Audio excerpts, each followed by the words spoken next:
naging kinakaabalahan ko. Laro na, up. Tanging color pencils ang gamit ni Ethan sa kanyang mga obra pero hindi madali ang paggamit nito. Lapis lang po talaga lahat po. May kunti Bambi! charcoal na po for charcoal. Para po talaga makita mo yung pencil. Rusty! Tapos yung highlights po Bambi! na ko po yung white gel pen po. Saka yung white color na pencil. Ito pong sa pencil po, ito po talaga yung medium ko po eh. Napakahirap po talaga Kaya ano? papel yung dulo kasi madalang Bambi! Yan, Bambi! Iyay, iyay. Ang pag-iingat ang kailangan Tala. gamit ang makukulay na lapis.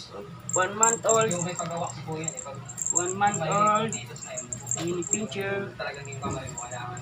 Ito, undersize. 7 months. Kaya sakto lang po yung dapat. Kasing laki lang ng daga. Ay, kung Marcos kasi gumagamit po ng ano. Tapang. Yung mga special po na pen po na ano, pointed po talaga.